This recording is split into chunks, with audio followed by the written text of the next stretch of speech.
Alors, bonsoir tout le monde pour ce webinaire sur l'initiative d'approvisionnement de l'AGPI. Je vais donner directement la parole à Andreas Faller qui va nous donner des informations comment on va faire cette soirée. Merci beaucoup, Andreas. Merci Nicolas. Bienvenue mesdames, messieurs, pour ce webinaire de l'AGPI. Qu'en est-il de la sécurité de l'approvisionnement en médicaments? De plus en plus, les médicaments indispensables à l'approvisionnement font défaut sur le marché suisse. Que font la Confédération et les cantons? Quelle est l'utilité de l'initiative vouée à la sécurité de l'approvisionnement en médicaments soutenue par l'AGPI qu'on va vous montrer après, qu'on va vous expliquer ce qui se passe là-dedans après.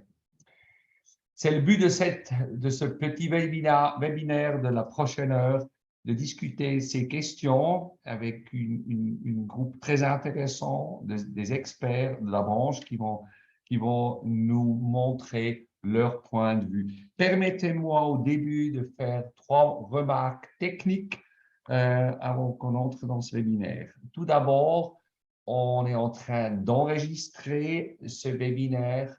On va le placer sur YouTube et on va vous envoyer le lien. Comme ça, vous pouvez le revoir après les jours qui viennent. Les présentations que vous allez voir seront placées sur notre site web www.agpi.ch. Vous pouvez les consulter là. Et la troisième remarque, vous avez une fonction chat. Vous avez la possibilité de placer des commentaires ou de soumettre des questions que je vais transmettre à nos intervenants. Ça, des remarques techniques pour commencer. Et puis, je vais ouvrir la présentation et je vais commencer avec juste quelques remarques concernant l'AGPI. L'AGPI consiste de 7 groupements de pharmacies regroupant environ 440 pharmacies. Nous engageons pour les aspects entrepreneuriaux des pharmacies gérées de manière indépendante et pour l'avenir économique, l'orientation et la promotion de la pharmacie indépendante en tant que partenaire et acteur important dans un système concurrentiel avec liberté de choix pour les assurés, patients, soins intégrés et services reconnus.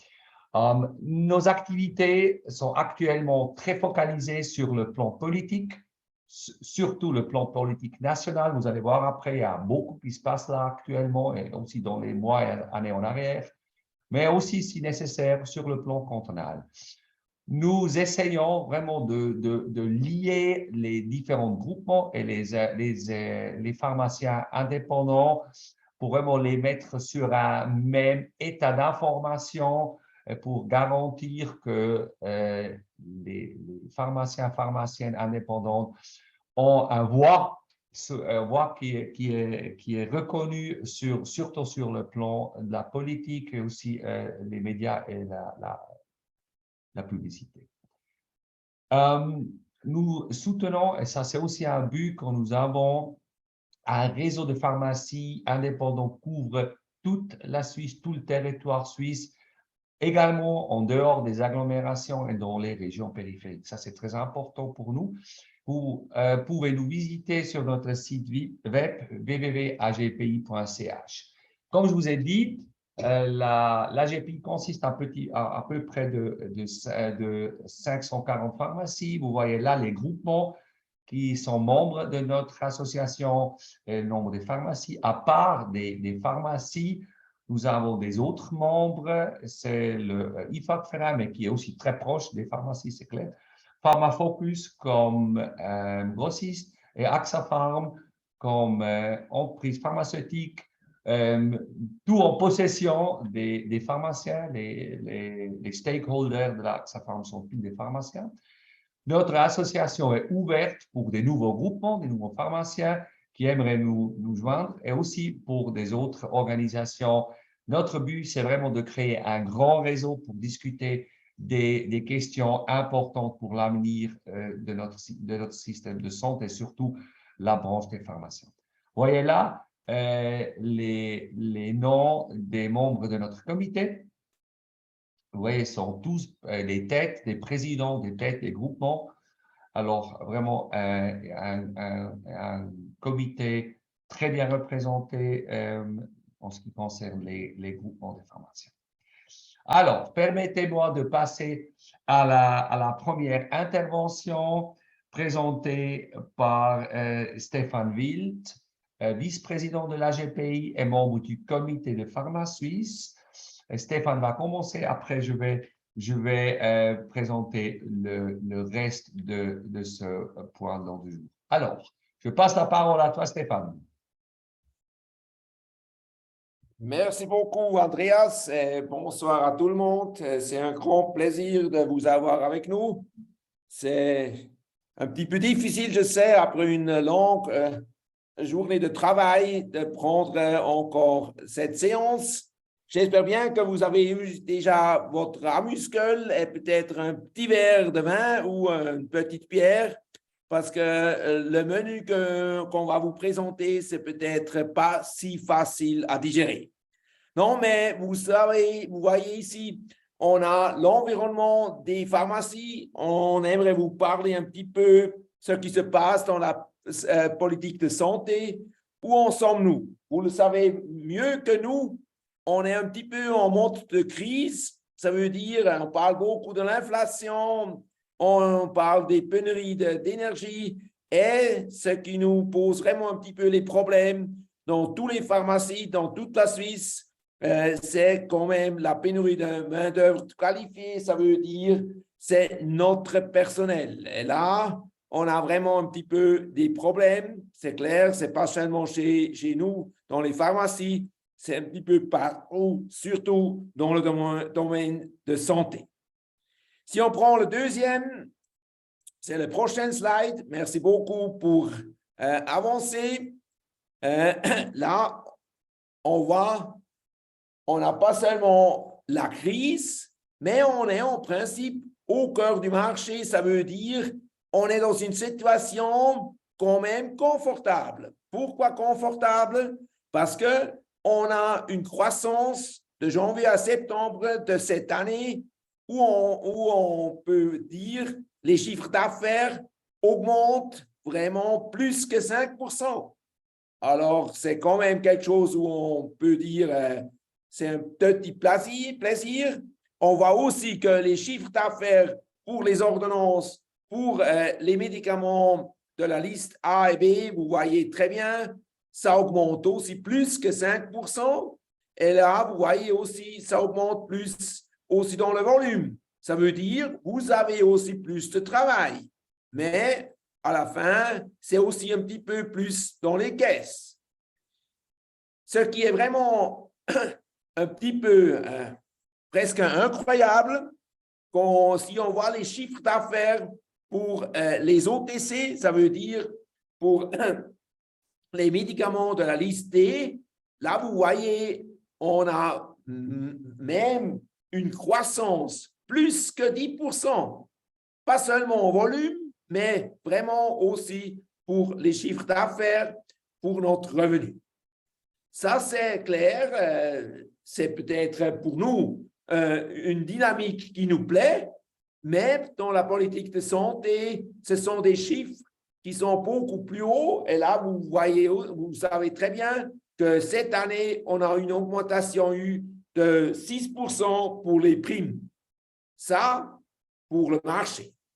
Dans le prochain slide, là, vous voyez que si on a des chiffres comme ça, c'est quand même, on peut le dire, il y a un petit peu des nuages noirs dans le ciel de la politique de santé. Pourquoi? Parce que c'est quand même la politique de santé qui réagit si on a des croissances dans le marché de santé. Les 10 nuages noirs, c'est clair, vous connaissez très bien des médias. Il y a deux initiatives, une de PS et une de centre. On n'entre pas en matière maintenant pour les deux initiatives, mais s'il entre en matière, ça c'est clair, ça veut aussi dire quelque chose pour nous. Et c'est clair, il faut se battre pour ces initiatives. Ça veut dire pas peut-être oui, pas peut-être non. Ce n'est pas à nous de vous dire maintenant ce qu'il faut faire. Au niveau législatif, il y a toujours maintenant des programmes qui sont toujours dans le même but, avec le même but.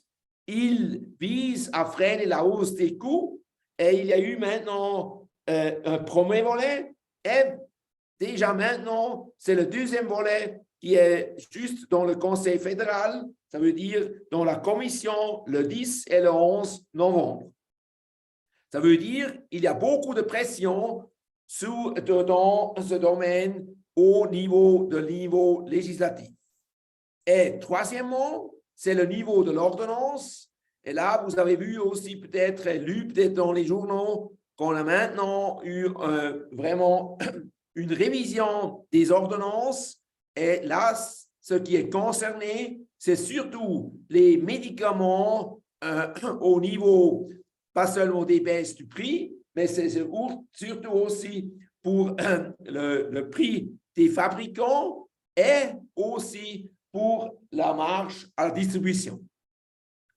Ça, c'est un petit peu où on est, quelles sont les menaces. Et maintenant, si on peut dire cet environnement global, est-ce que c'est quand même un petit peu trop chose pour nous? Ça, c'est toujours difficile à dire, mais on aimerait vous montrer, nous, on est plein dedans, on essaye de réagir, on essaye d'agir, et ça, on aimerait vous montrer juste pour l'exemple de la marche de la distribution. Sur le prochain slide, on peut vous montrer qu'on a fait maintenant vraiment des pas en avance.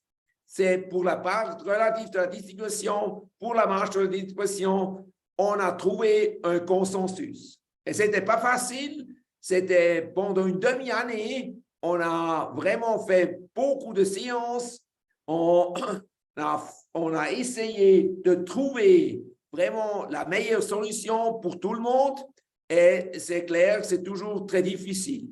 Mais ce qu'on peut dire, dans le partenariat tarifaire, ça veut dire entre les partenaires tarifaires, on a trouvé ce consensus, c'est avec vraiment Cura Futura et ce qui est vraiment super pour nous, c'est avec les autres prestataires, c'est les hôpitaux, le corps médical, c'est les médecins et les pharmaciens. Tous les quatre ont trouvé une solution consensuelle pour cette marche de distribution qui est révisée maintenant. Et là, on a trouvé une solution qui fait vraiment la correction des incitations. Parce que vous savez très bien, et ça c'est très important maintenant si on va un petit peu plus dans le détail, qu'est-ce qui est nouveau? Aujourd'hui, on a vraiment 6 classes de prix. Dans le futur, dans notre modèle consensuel, on a encore 3. Ça veut dire on a coupé vraiment la moitié.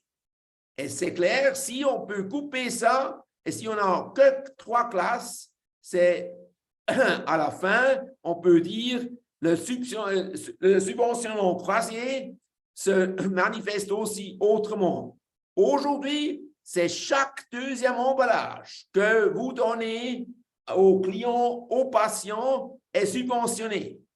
Si on entre en matière avec ce modèle, c'est au moins vraiment une amélioration qui est grande. Pourquoi? Parce que c'est encore 1 sur 3 emballages.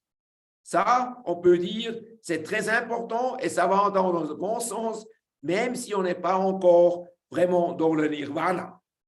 Et le troisième point, vous le voyez très bien, c'est clair, le volume d'économie, ça veut dire ce qu'il faut économiser aussi dans le domaine des canaux de distribution, c'est très important. On pourrait vraiment négocier avec les autorités qu'il ne faut pas compter seulement sur la révision de la marge à la distribution, mais on a aussi maintenant le principe actif qui a toujours le même montant.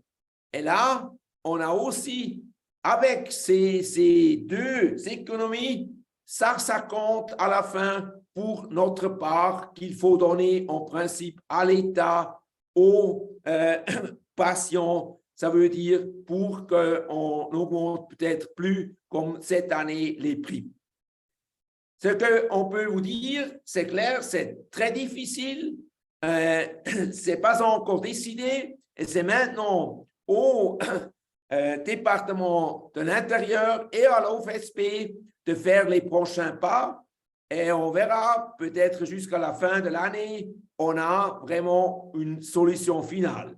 Dès qu'on a cette solution finale, on va vous informer. Malheureusement, je ne peux pas vous dire aujourd'hui ce qui est vraiment la solution finale, mais on pense quand même qu'on a fait un grand pas dans une bonne direction.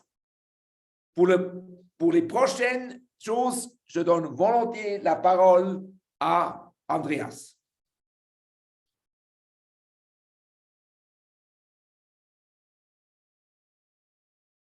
Merci beaucoup, Stéphane.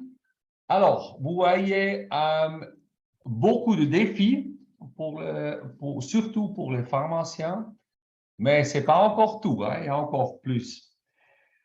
Il y a une révision des ordonnances concernant les prix ex-factory. Il y a une consultation qui a été terminée le 30 septembre et c'est un projet vraiment dangereux. C'est un projet, si ça s'impose, ce projet, et les modifications sont exécutées comme prévu par l'Office fédéral de santé publique et par le Conseil fédéral, il y aura vraiment des impacts extrêmes sur les prix ex-factory, surtout des médicaments vraiment de base. La consultation, le résultat de la consultation était, on peut dire, dévastant. Pratiquement tous les acteurs ont refusé ce projet, mais quand même, avec l'expérience qu'on a avec des projets pareils, on sait que souvent, l'administration ne prend pas en considération ce qui est dit pendant ces consultations. Alors, on a vraiment peur qu'on n'arrive peut-être pas à freiner les intentions d'administration vraiment pour pousser les prix des médicaments de soins de base en bas. Et si ça continue, ça va vraiment créer un conflit avec la sécurité d'approvisionnement. C'est clair. Alors, si les prix descendent tout le temps, il y a le risque des pénuries d'approvisionnement. Bon, ça, c'est clair. Alors, c'est vraiment un danger. Ce n'est pas seulement un danger pour les revenus des pharmaciens et des pharmaciennes et des entreprises pharmaceutiques et les grossistes, mais c'est vraiment une situation qui risque d'augmenter les pénuries d'approvisionnement et les risques pour les patients. Alors, nous rejetons ce projet. Nous avons travaillé activement, l'AGPI, bien que PharmaSuisse, on a agi ensemble, on s'est toujours échangé pour avancer sur le plan politique. Ce que vous voyez, je vous donne juste trois exemples de ce qui est dans ce projet. L'administration, l'Office fédéral veut introduire un pas relatif à la distribution des médicaments de même substance active. C'est une chose très dangereuse, une chose dans laquelle on ne connaît pas les conséquences. On veut introduire, par l'administration, un système de prix de référence par la petite porte, parce que ce projet a déjà été rejeté par le Parlement.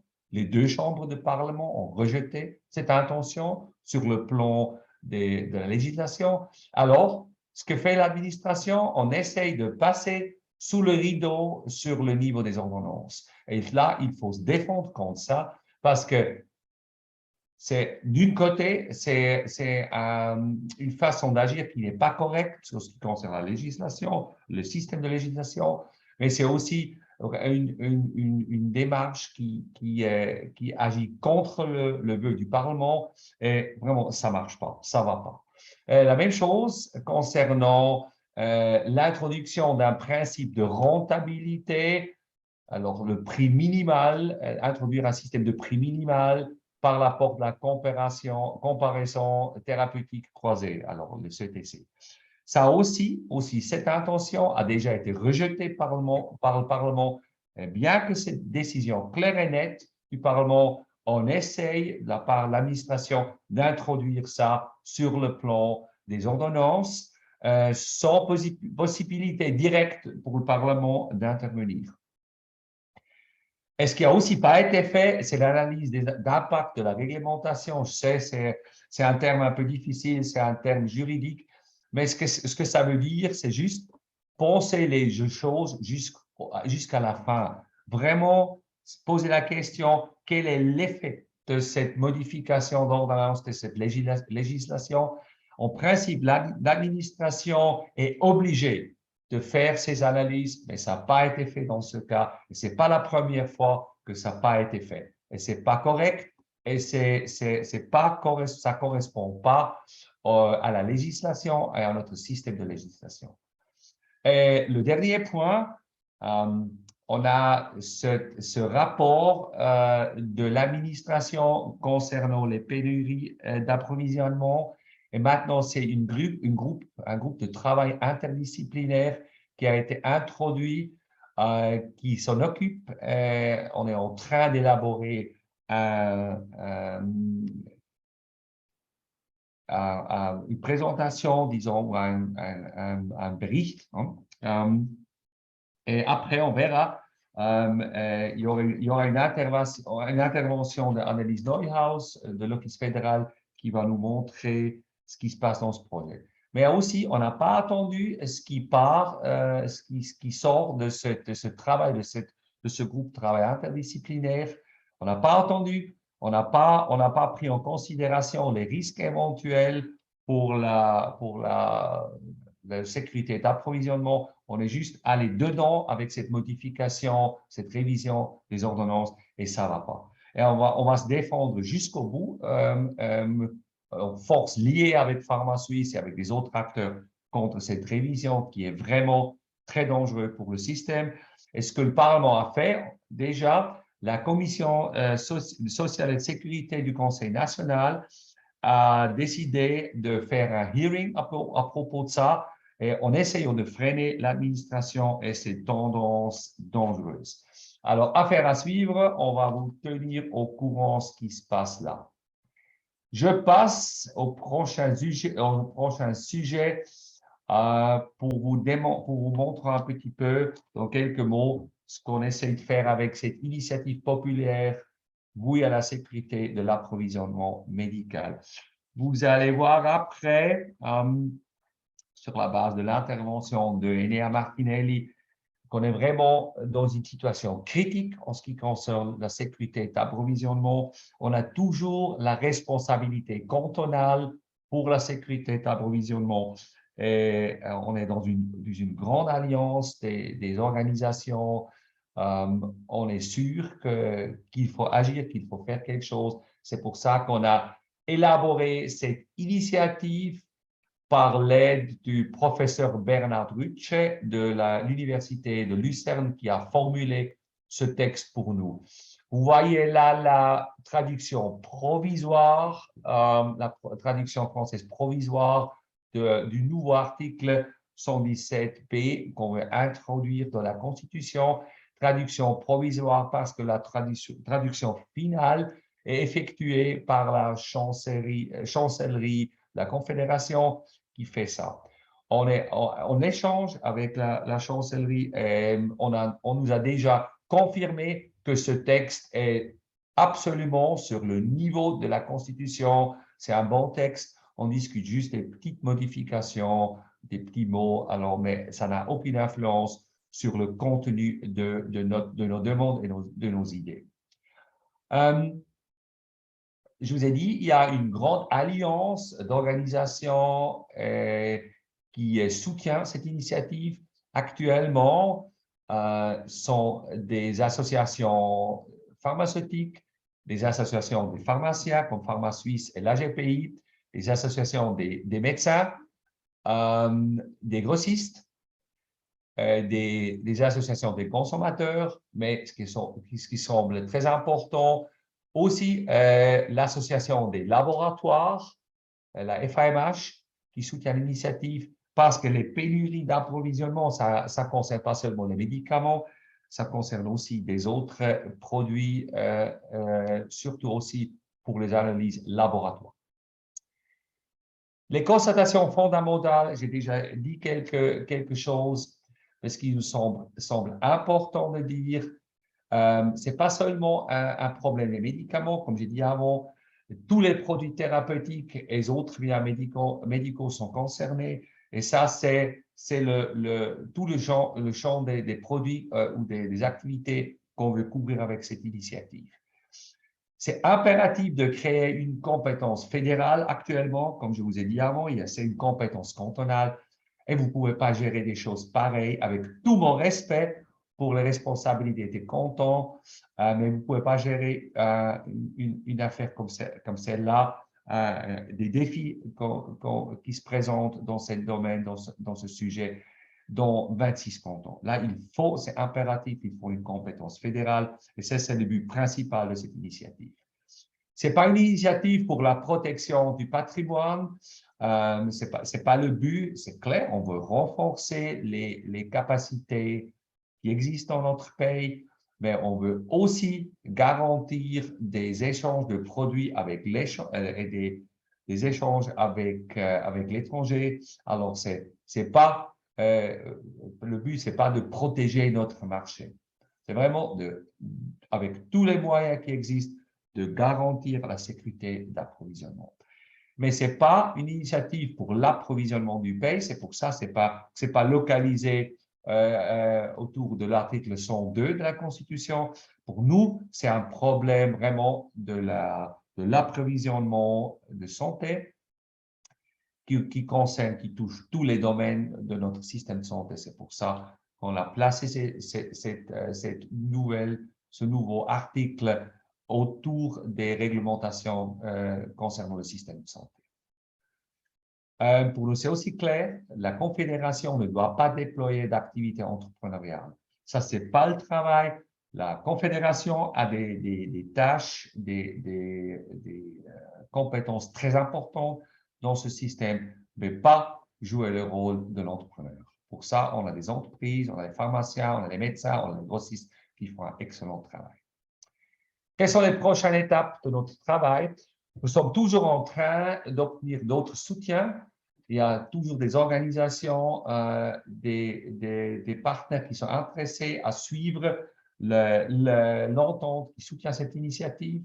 Alors, à la fin, on aura encore beaucoup plus de logos sur notre liste, comme celle que je vous ai montrée avant. On est en train de finaliser le texte avec la chancellerie fédérale. Les travaux sont en cours. On est sur un bon chemin. La planification, c'est de publier le texte de l'initiative au mois de décembre 2022. Je m'excuse, c'est faux, c'est pas 23, c'est 22. Et on veut commencer la collecte des signatures en janvier 23. Et là, on a vraiment besoin d'un grand soutenu de la part surtout des pharmaciens, pharmaciennes, mais aussi des médecins. C'est sur vos épaules de soutenir cette initiative, de collectionner pour nous, avec nous, les signatures pour avoir un succès, pour nous faire écouter avec nos soucis, pour vraiment trouver des solutions pour ce problème. Mais il faut avoir les signatures pour se faire écouter par les instances sur le plan national, l'administration et aussi le Conseil fédéral. Ce qui est aussi important, soit il y a finalement une votation pour cet article, ou soit on trouve une contre-proposition, un accord pour une contre-proposition avec le Conseil fédéral. Mais c'est égal quel chemin on va procéder après. C'est important de poursuivre les activités, de ne pas arrêter avec un article de la Constitution. Il faut travailler sur le plan législation, les lois et les ordonnances. Alors, notre travail ne sera pas fini avec un article dans la Constitution. C'est un but qu'on veut poursuivre en entente avec vous, surtout avec vous comme pharmaciens et pharmaciens, pour garantir un approvisionnement médical, surtout pour les médicaments qui aide et qui garantit la santé de nos patients et de nos clients. Et ça, c'est au milieu de nos activités. Alors, ça, c'était ma présentation ou notre présentation concernant l'initiative. Et maintenant, j'ai le grand plaisir de vous présenter nos deux keynote speakers. Je commence par Enea Martinelli, bien connu, je suis sûr, par vous tous. Il est pharmacien en chef de l'hôpital FMI et il est vice-président de PharmaSuisse. Et lui, il est vraiment je peux dire, le plus grand expert en Suisse en ce qui concerne le problème de la sécurité d'approvisionnement médicaments. Il a son site internet drugshortage.ch, bien connu. Et, c'est un plaisir de t'avoir avec nous ce soir, Enea. Je passe la parole à toi. Merci beaucoup pour les fleurs. Le site en français fonctionne depuis une semaine. Avant, il y avait toujours une faute dedans que je n'ai pas pu résoudre, mais maintenant, ça fonctionne. On a franchi aujourd'hui les 705 produits manquants. Juste pour dire cela, j'ai eu une interview aujourd'hui avec RTS. Demain, dans la matinale, le matin tôt, on parle de l'ibuprofène qui manque. Il y a un seul produit qui est encore sur le marché. Si je vous dis que c'est le Nurofen Forte pour enfants, demain, ça va manquer aussi.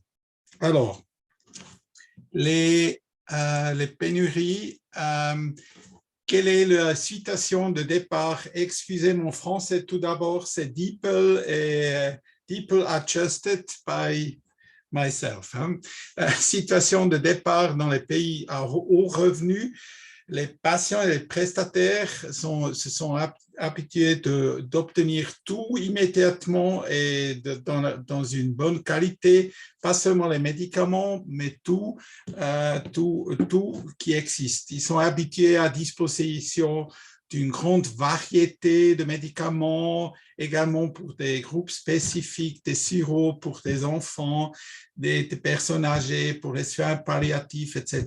On était habitués à ça, mais ça a changé les dernières années, depuis 2015-2016. Avant, c'était seulement les hôpitaux qui étaient très concernés des pénuries déjà, mais maintenant, c'est tout le marché. Tout le monde a accès à des innovations assez rapides. L'industrie souhaite d'être encore plus vite, mais en principe, on a un bon accès à des traitements, généralement à des prix élevés.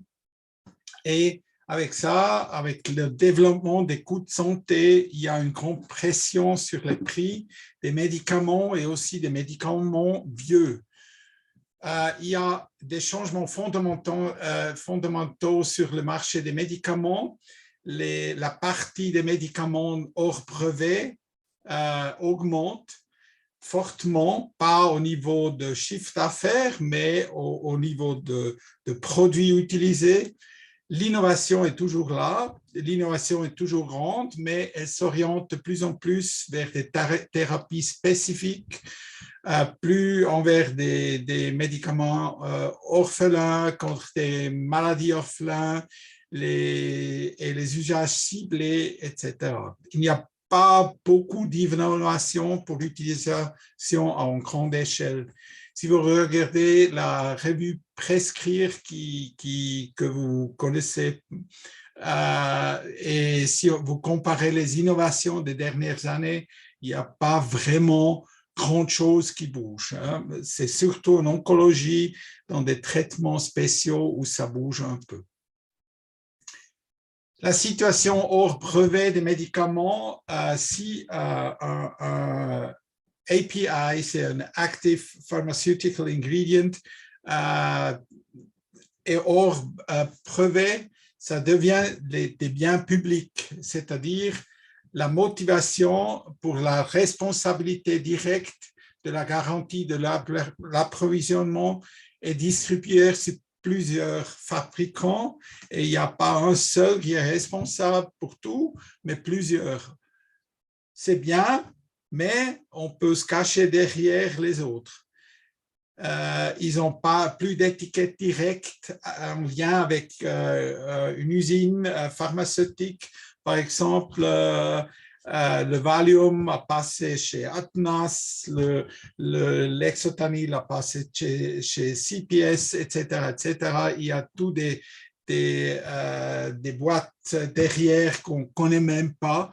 On ne fait pas plus le lien direct. La rentabilité des chaînes est regardée et optimisée si nécessaire dans toute la chaîne, non seulement aux produits actifs, mais aussi le pactage, toute la chaîne est sous contrôle d'optimisation et de prix. Et avec ça, on passe la production dans des pays où on paye moins de salaire, on a les standards sont moins bons, etc., etc. Des standards aussi de l'environnement. Là, en Europe, on est à un grand niveau que je ne critique pas du tout, mais c'est cher aussi. La part hors brevet ne cesse d'augmenter. Non pas, j'ai déjà dit ça, aussi dans la fréquence de l'utilisation. Et le design de notre approvisionnement n'est pas conçu pour la résilience. Ce n'était pas nécessaire jusqu'il y a 6-7 ans, mais maintenant, on constate qu'on aurait dû regarder un peu plus dedans. Les nouvelles questions, qui est responsable de la définition de ce qui est important? Qu'est-ce qu'une molécule importante? Qui veille à ce que ces préparations importantes restent disponibles? Que se passe-t-il si tous les fabricants se retirent d'un médicament important? Prenez la digoxine, qui est responsable? Et on constate, si on lit les textes de notre Constitution, c'est les cantons. Alors, vous vous imaginez les cantons organiser la digoxine maintenant pour nous tous. Ils n'ont pas de possibilité vraiment d'action et ils ne prennent pas l'action et ils ne sont pas conscients qu'ils sont responsables. Les grandes questions, qu'est-ce qu'un médicament important? Sur quels critères on décide? Est-ce qu'on réévalue ces décisions?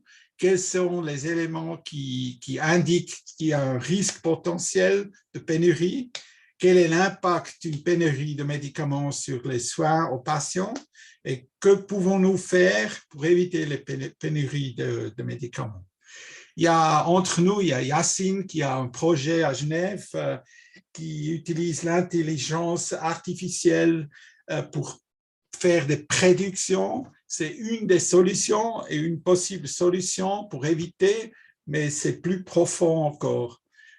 Il y a une bonne étude que je vous ai mis le lien en bas, c'est des Chinois qui l'ont fait, mais c'est très bien fait parce qu'ils ont fait une étude de littérature actuelle. Et vous voyez maintenant les raisons pour lesquelles il y a des pénuries de médicaments. C'est l'approvisionnement, il y a une demande plus forte, aussi des effets dominos. Maintenant, il manque le sirop avec ibuprofène. On peut attendre que le sirop avec paracétamol va manquer les prochains jours. C'est une conséquence logique. Il y a les régulateurs qui mettent l'échelle de plus en plus haut.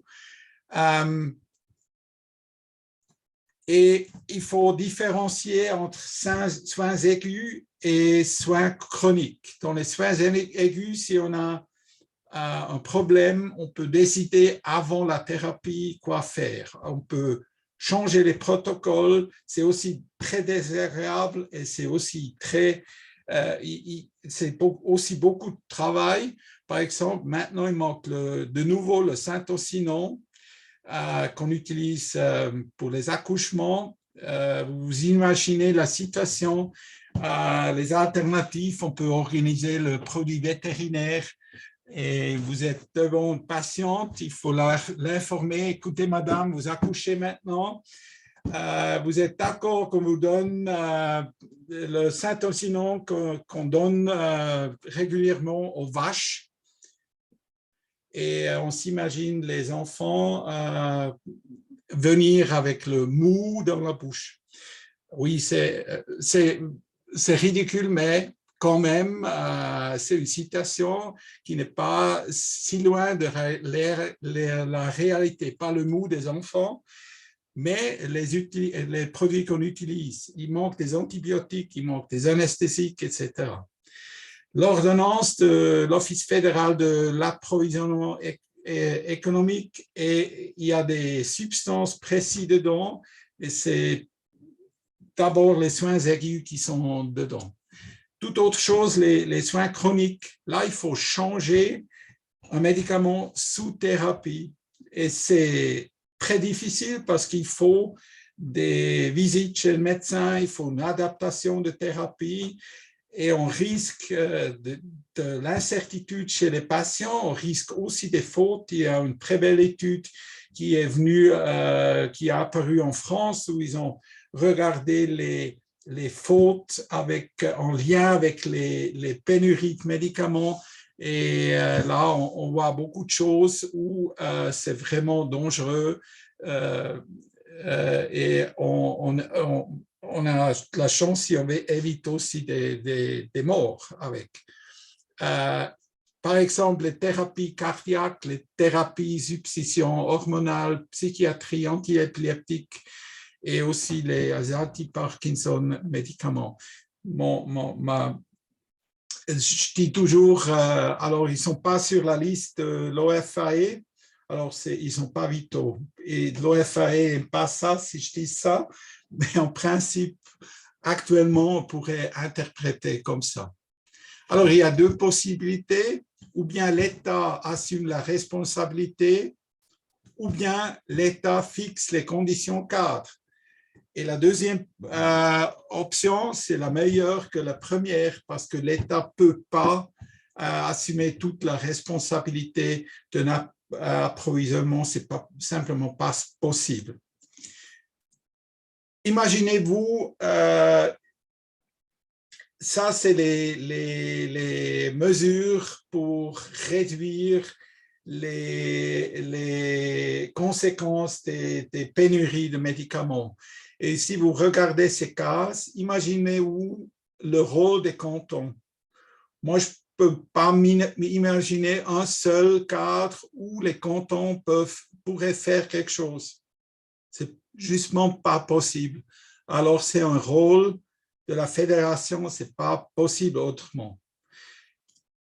Le système suisse d'approvisionnement de médicaments n'est pas résilient, notamment en ce qui concerne les médicaments, les dosages, les formes spécifiques pour un traitement des patients vulnérables. Des compétences, c'est peu clair et peu utile entre la confédération et les cantons. Les cantons ne sont pas conscients qu'ils sont responsables et ils ne peuvent rien faire. On préfère parler de prix aussi les cantons sans regarder les conséquences sur l'approvisionnement. Et on met tout, c'est simplement trop cher, on met tout dans le même trou et ça c'est très difficile. Et les politiciens suisses qui sont conscients, c'est une espèce très rare malgré Corona. Conclusion. Aujourd'hui, on laisse les prestataires de soins de résoudre les problèmes. On est presque seul. Il est urgent de clarifier et définir les rôles entre confédération et canton et dire à la confédération toujours il faut regarder les conséquences sur l'approvisionnement aussi avec les prix. Il faut que la confédération ait le lead dans le thème partout, aussi dans la fédération maladie. La Confédération a besoin de concepts sécurisés, pas seulement en situation de crise, mais maintenant pour toujours. C'est ça ce que j'ai voulu dire avec les images de notre région à la fin. Merci beaucoup, Enea, pour ton intervention claire et substantielle. Tu as démontré vraiment qu'il y a un grand défi dans le système, qu'il y a vraiment un problème sur la table et il faut agir. Alors maintenant, c'est la question, que fait la Confédération? Et j'ai le grand plaisir de saluer Annelies Neuhaus. Elle travaille à l'Office fédéral de la santé publique dans l'unité de direction protection de la santé.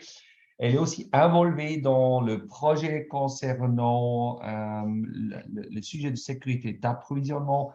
Elle va nous démontrer, nous expliquer ce qui se passe sur le plan fédéral, ce que fait l'Office fédéral dans ce projet concernant la sécurité d'approvisionnement. Je passe la parole à toi, Annelies. Merci beaucoup, Andreas Faller, et merci aussi pour l'invitation.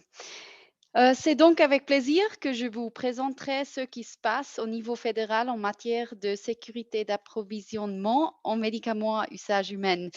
Puis peut-être d'abord, comme vous pouvez l'entendre, moi aussi, le français, ce n'est pas ma langue maternelle, mais je vais faire de mon mieux que vous me comprenez. Alors, pour commencer, je ne vais pas faire une grande introduction car vous avez déjà entendu beaucoup des choses de la part de Enea Martinelli dans la présentation précédente. Je vais donc entrer directement dans le quoi et comment fait la Confédération. Alors, en février de cette année, l'Office fédéral de la santé publique, l'OFSP, a publié un rapport avec le titre « Pénurie des médicaments à usage humain en Suisse, analyse de la situation et mesures d'amélioration à examiner ». Ce rapport aborde les causes, la situation actuelle en Suisse et propose 20 mesures qui devraient être examinées. Que font donc aujourd'hui la Confédération, l'administration et l'OFSP? Alors actuellement, 19 de ces mesures proposées dans le rapport sont à l'étude.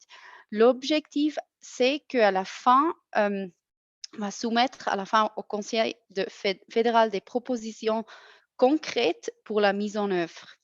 Ce projet est une collaboration entre l'Office fédéral de la santé publique et aussi l'Office fédéral pour l'approvisionnement économique du pays, ou l'OFAE. Il est important aussi de savoir que pour ces projets, on a créé un groupe de travail qui était déjà mentionné.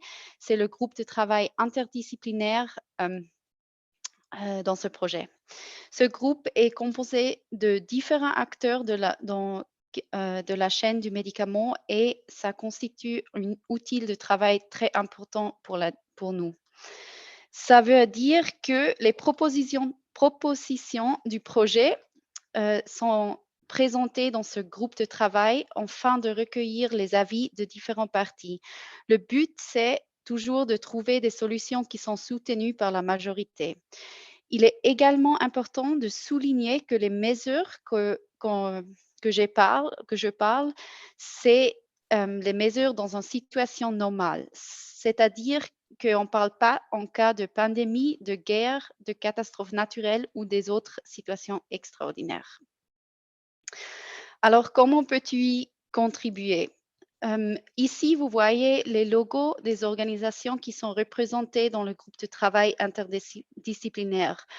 En ce qui concerne les problèmes d'approvisionnement, en général, vous pouvez vous informer via les médias, via les sites Internet, aussi site Internet de l'OFSP, mais aussi ceux de l'OFAE, où des publications sur les pénuries actuelles sont faites en continu.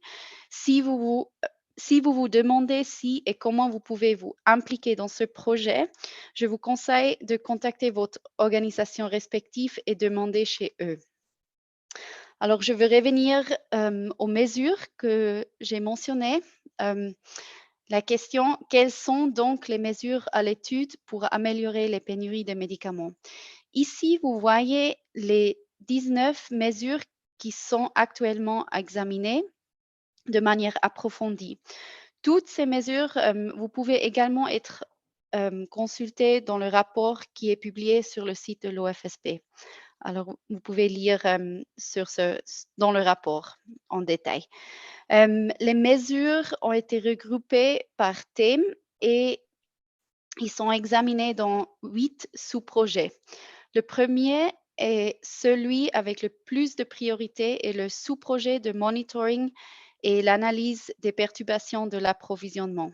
Ensuite, un autre sous-projet, c'est la clarification des rôles des différents acteurs et ça compris la clarification du rôle de la Confédération, mais aussi les rôles des autres non fédéraux.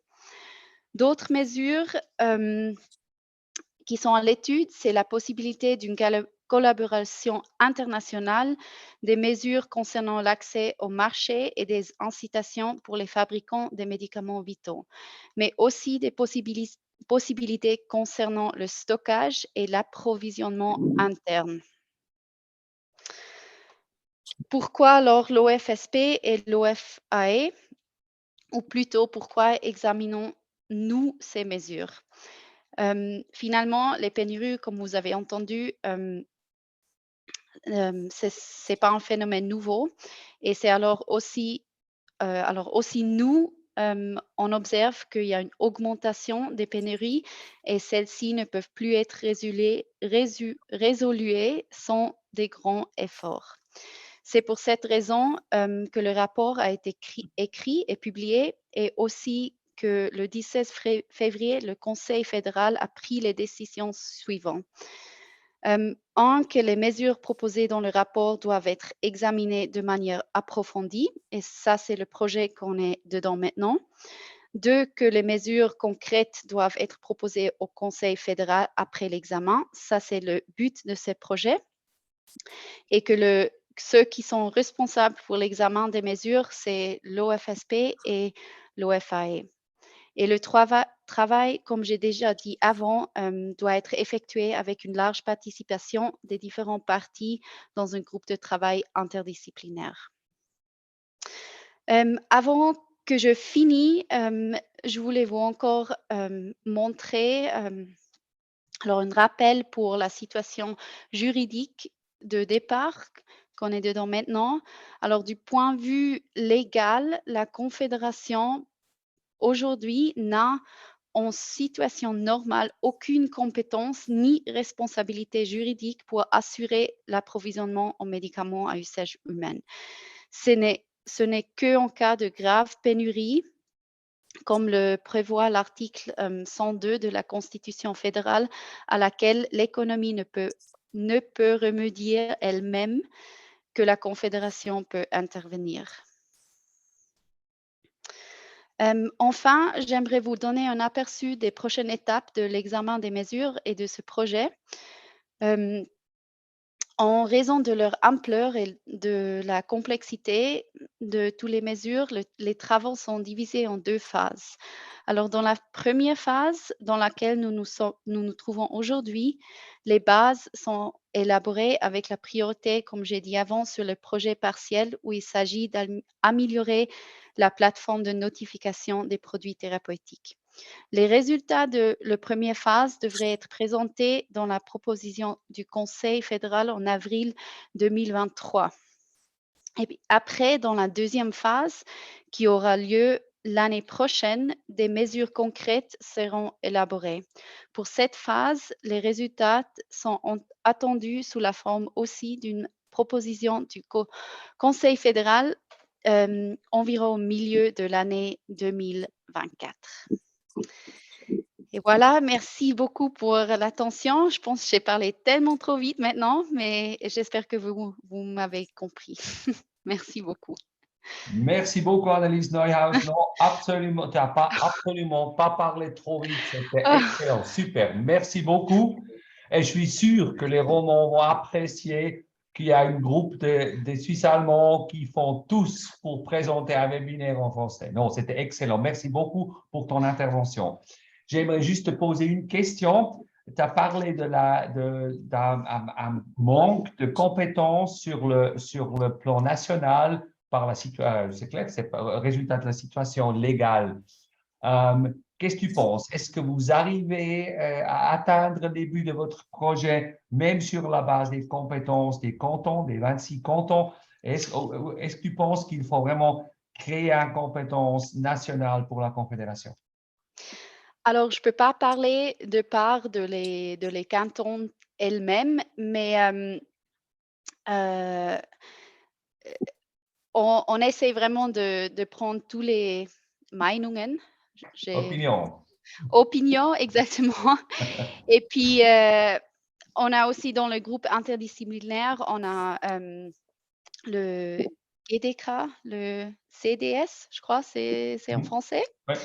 Voilà. Et puis, je pense s'il y a vraiment besoin d'une compétence fédérale et puis comment ça devrait être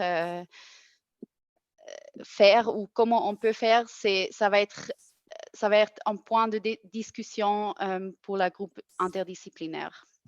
Et je pense que c'est quelque chose que ça va être ouais, une discussion dans les prochains travaux dans ce groupe aussi. Encore une fois, merci beaucoup, Annelies Neuhaus, pour ton intervention. On est curieux comment le travail dans ce groupe de travail va continuer parce que Enea Martinelli et moi, nous sommes membres de ce groupe interdisciplinaire et nous sommes très curieux comment le travail va procéder dans ce groupe de travail. Mais une chose, je me permets de rajouter cette situation décrite par Annelies Neuhaus avec la compétence des cantons. À cette question, on répond par notre initiative populaire en essayant de créer une compétence de la Confédération pour gérer toutes les questions et ces problèmes qui se présentent. Avant de passer à la table ronde, j'aimerais répondre à une question qui a été soumise dans notre chat. C'est un participant du webinaire qui demande: connaissez-vous la position des autres groupements de pharmacie, des non-indépendants? Pouvez-vous compter sur leur soutien? Oui, on peut compter sur le soutien des pharmacies en chaîne. J'ai eu la possibilité de présenter le projet d'initiative à l'Association des pharmaciens en chaîne. Et l'association et tous les différentes entreprises de pharmacie en chaîne ont décidé de soutenir notre initiative populaire. Alors, on peut dire les pharmaciennes et pharmaciens sont à 100% derrière notre initiative, ce qui est un grand plaisir. Alors, maintenant, je passe à la table ronde. Je salue avec nous Frédéric Schaller. Frédéric Schaller est président du groupement Pharma Romandie et il est pharmacien en officine. Laurent Villona, il est directeur de Direct Care, un groupement avec une grande présence aussi à la Suisse romande. Et c'est un grand plaisir maintenant d'avoir deux Romands avec nous qui vont parler avec un français parfaitement correct, pas comme les Suisses alémaniques qui font tout ce qui est dans leur petite capacité pour maîtriser le français. Alors, je commence avec ma première question. Vous avez des expériences avec des pénuries d'approvisionnement, les deux. Vous avez deux angles de vision sur ce problème. Quels, de votre point de vue, sont les causes pour les pénuries d'approvisionnement qu'on a actuellement décrites très vivement et très substantielles par Enea Martinelli? On commence. Frédéric Schaller, quelles sont les causes des pénuries de ton point de vue? Alors, de mon point de vue, donc c'est un petit peu ce qui s'est discuté tout à l'heure. Une des causes, c'est qu'on est quand même pas mal délocalisé la production de médicaments dans certaines régions du globe. On peut penser à la Chine, on peut penser à l'Inde. Et que du coup, on a perdu le contrôle de la production, on a perdu la possibilité de réagir face à des changements, à des demandes qui tout à coup pourraient devenir plus fortes pour une molécule. Eh bien, on n'a pas cette possibilité de réagir parce que on va dépendre d'une production mondiale, d'un marché mondial et non plus local ou, disons, un marché proche de Chine. Voilà. Pourquoi est-ce qu'on en est arrivé là? Pour moi, c'est en raison de la pression constante sur les prix et surtout sur les prix des médicaments bon marché. notre problème dans les ruptures de stock actuellement, c'est que ce sont les produits bon marché qui manquent, rarement des produits chers.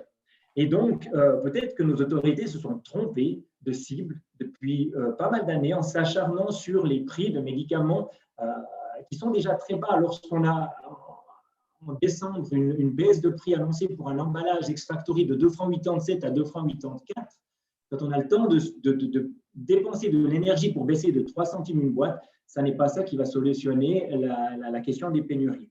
Et puis, dernière cause aussi, peut-être que je dirais, c'est que les pharmacies, on est confrontés à ces ruptures de stock depuis bien longtemps. Ça devient de pire en pire, mais surtout, on a essayé de faire au mieux. On a énormément travaillé pour trouver des solutions. Et peut-être le fait qu'on ait trouvé des solutions à chaque fois pour nos patients, ça a peut-être rendu moins visible aux yeux de la population, aux yeux des médias et aux yeux des politiciens, cette problématique des ruptures, parce qu'on a géré les pharmacies. Et peut-être qu'avoir trop bien voulu faire les choses, ça se retourne un peu contre nous. Et aujourd'hui, on a de la peine à tenir face à une activité qui devient très, très prenante en permanence tous les jours. C'est plusieurs ruptures de stock à gérer et à expliquer à nos patients. Voilà. Merci Frédéric. Laurent, donc point de vue, quelles sont les causes pour les pénuries d'approvisionnement? Alors, j'aimerais insister sur un point que Frédéric a mentionné qui concerne les prix. Je pense que le monde politique et médiatique a tendance à mettre un peu tous les médicaments dans le même panier. Alors, on peut penser que les médicaments chers sont peut-être trop chers. Par contre, les médicaments bon marché sont probablement trop bon marché. Si on réfléchit un petit peu à la façon dont les prix sont fixés, notamment révisés, quand ils perdent leur brevet, avec une comparaison avec les autres pays, on ne tient pas compte de paramètres qui ont une grande influence en Suisse, notamment le fait que les volumes soient plus faibles que dans des pays voisins comme la France ou l'Allemagne, par exemple, ou aussi que les coûts fixes pour délivrer un médicament en Suisse, packaging, enregistrement, notice d'emballage, distribution sont plus chers en Suisse, ce qui est normal puisque le niveau de vie est plus élevé. Donc, je pense que le mécanisme en fait, de révision des prix pour ces médicaments bon marché, notamment les génériques, tient pas assez compte de la réalité de la Suisse. Il y a quelques années, je travaillais dans l'industrie pharmaceutique quand on a commencé à introduire cette révision des prix en 2008 par le conseiller fédéral Couchepin. Et je me souviens d'un médicament qu'on achetait dans une usine en France pour le marché suisse. Donc, c'était l'emballage suisse acheté dans une de nos usines en France. Le prix d'achat à l'usine était plus élevé que le prix de vente en Suisse après la révision. Donc, on perdait de l'argent si on continuait à commercialiser ce médicament. Donc, la décision qui a été prise, alors ce n'était pas un life-saving drug, mais la décision a été prise de retirer le médicament du marché. Donc, voilà, c'est un exemple très concret de conséquences quand les prix de certains médicaments sont trop bon marché. Merci Laurent. J'aimerais rajouter une question. De ton point de vue, qu'est-ce que ça signifie pour les patients? Alors, quelle est la conséquence pour les patients de ce qui se passe actuellement? Alors, c'est vrai que merci beaucoup pour la question. C'est très important. On parle des soucis qu'on a, nous, comme distributeurs, comme fabricants, comme pharmacie. On doit évidemment penser à la sécurité des patients. Enea Martinelli l'a mentionné. Si on doit commencer à donner des médicaments vétérinaires pour des patients, c'est compliqué. Ce qu'il ne faut pas oublier, c'est que la relation entre le pharmacien ou la pharmacienne et son patient, c'est une relation qui est basée sur la confiance. Et la confiance, elle est essentielle dans le processus thérapeutique. C'est clair qu'on va, d'un côté, aussi fidéliser notre clientèle avec le service qu'on leur donne, mais c'est aussi très important dans le mécanisme de guérison du patient. Donc, si finalement, fréquemment, on a des patients qui arrivent dans nos pharmacies et puis qu'on ne peut pas les servir parce que les médicaments ne sont pas disponibles, cette confiance, d'une certaine façon, est rompue et puis ça crée un problème qui augmente les problèmes de santé. Frédéric Schaller, comme pharmacien d'officine, quelle est ton opinion? Qu'est-ce que ça signifie pour les patients? Moi, j'irais sur deux voies. Ça signifie déjà que nos équipes, elles passent actuellement beaucoup de temps à trouver des solutions à ces ruptures de stock. Donc, elles perdent ce temps précieux qu'elles pourraient passer à discuter, à à être avec leurs patients, ils le passent à faire des téléphones, à chercher des médicaments à l'étranger et tout. Ça les fatigue aussi. Donc, on ne fait plus notre travail pour être près du patient, mais on fait un travail de recherche de solutions. Donc, ça, au niveau de l'équipe, c'est une situation difficile à vivre. Et puis après, au niveau des patients, alors peut-être qu'un patient qui est relativement jeune, qui a besoin d'un antibiotique, si au mois de mars, on lui donne un médicament et au mois de septembre, il a une nouvelle infection, on lui donne un autre médicament, ce ne sera pas un problème. Mais on a beaucoup de patients âgés qui ont plusieurs médicaments polymédiqués. Et si à chaque fois qu'ils viennent renouveler un de leurs emballages, on doit leur proposer une alternative parce que leur produit est en vente, c'est un risque de confusion énorme. Ça a été dit tout à l'heure, un risque d'erreur de prise. Et moi, je vois, on a tous les jours des gens complètement déboussolés qui ne savent plus, qui ne comprennent plus leur traitement parce qu'on doit leur changer. Pendant des années, on a essayé d'éviter, nous, de changer les traitements des gens, mais la situation de pénurie actuelle fait que sur 6 mois, on va devoir leur proposer 3 noms différents pour une même substance parce qu'on a des ruptures de stock. C'est vraiment dramatique et je pense qu'il y a des catastrophes qui se passent, des problèmes de compliance énormes et probablement qu'on sous-estime ce problème. Enea l'a dit, il y a une étude française, ce serait intéressant de voir ce qu'ils ont dit, mais c'est un énorme problème. Et alors, on passe à la dernière question. Quelles sont les solutions possibles? Comment est-ce qu'on peut sortir de cette situation? Qu'est-ce qu'on peut faire? Qu'est-ce qu'il faut faire? Frédéric, commence pour toi. Qu'est-ce qu'on peut faire? Qu'est-ce qu'il faut faire pour s'en sortir? Alors, on a entendu Mme Neuhaus parler un petit peu des solutions de la Confédération. Moi, je dirais qu'il faut déjà peut-être aller plus vite, parce que quand on voit des dates de 2023, 2024 pour des projets, je pense que les problèmes, on les a déjà et on les aura encore ces prochaines semaines. Et donc, il faudra aller plus vite. Et puis, il faudrait surtout arrêter de se focaliser sur ces baisses de prix de médicaments. C'est déjà les médicaments, on s'attaque déjà aux médicaments qui causent problème. Donc, pourquoi s'acharner dessus? Il faudrait idéalement que la production redevienne rentable en Europe, mais ce n'est pas avec des prix bas qu'on va pouvoir le faire. Et même si on y arrive, ça prendra du temps. C'est dans 10, 20 ans qu'on peut retourner une telle situation. Donc, dans l'immédiat, il faut vraiment qu'on se mette tous ensemble pour trouver des solutions pour être moins dépendant d'un marché mondial et puis de mieux s'organiser peut-être au niveau des stocks, des gestions de stocks, que ce soit entre les entreprises, que ce soit entre les grossistes, que ce soit aussi entre les pharmacies. Il faudra qu'on trouve des solutions ensemble à ce problème, ça c'est sûr. J'ai juste lu aujourd'hui en particulier que l'Europe s'inquiète aussi de cette situation puisqu'ils annoncent une alerte sur le risque d'interruption de la production des médicaments génériques. Et c'est le 70% des médicaments délivrés en Europe. Donc, on n'est pas au bout de nos peines. Donc, il faudra qu'on se mette tous ensemble, professionnels et autorités, pour aller vite et trouver des solutions. Laurent Vianin, est-ce qu'il y a des solutions? Qu'est-ce qu'il faut faire? Oui, je pense qu'il y a une chose qui a été dite, et j'aimerais insister là-dessus. Je pense qu'il faut vraiment une coordination et une planification nationale. On a vu, notamment pendant la pandémie de Covid-19, que les décisions cantonales, par moments, nous ont compliqué un petit peu la vie face à nos patients. Hein. On avait des informations qui étaient différentes d'un canton à l'autre, et dans les régions, notamment frontières entre les cantons, c'était difficile parfois de se coordonner, d'expliquer.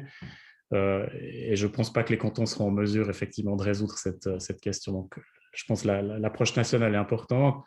Une autre chose qui me paraît aussi très importante, c'est qu'il ne faut pas qu'on crée une usine à gaz. Je pense qu'il y a énormément d'acteurs qui sont compétents en Suisse, que ce soit les producteurs, que ce soit les grossistes, que ce soit les distributeurs, les pharmacies, etc., les pharmacies d'hôpitaux.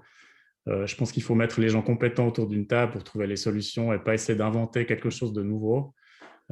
Mais comme l'a dit Frédéric, pour qu'on soit capable de le faire, il faudra avoir des conditions cadres, c'est-à-dire une situation économique qui permette qu'on puisse résoudre ce problème ensemble. Merci beaucoup pour vos interventions, Frédéric Charles et Laurent Vianin. On est déjà arrivé à la fin de notre webinaire. J'aimerais juste faire un petit wrap-up. Alors, le résultat de notre webinaire est tout à fait clair. On a un problème, on est confronté avec un grand défi. Il y a des problèmes substantiels, il faut réagir. On a déjà un grand problème actuellement à l'état normal. Je ne peux pas imaginer ce qui se passerait en cas d'une crise, si on est déjà dans des tels problèmes dans la situation normale.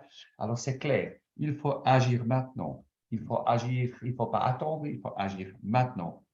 Il ne faut pas attendre une prochaine situation de crise. Il faut poursuivre ce projet de la Confédération qui nous semble être sur un bon chemin. Et c'est un peu de publicité pour nos activités. Il faut cette initiative populaire. On est en train de lancer.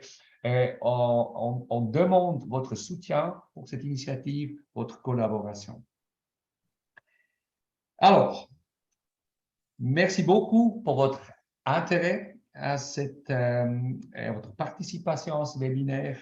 Merci beaucoup encore une fois aux intervenants et vos interventions précieuses qui nous ont vraiment donné une image globale, une image en entier de cette situation.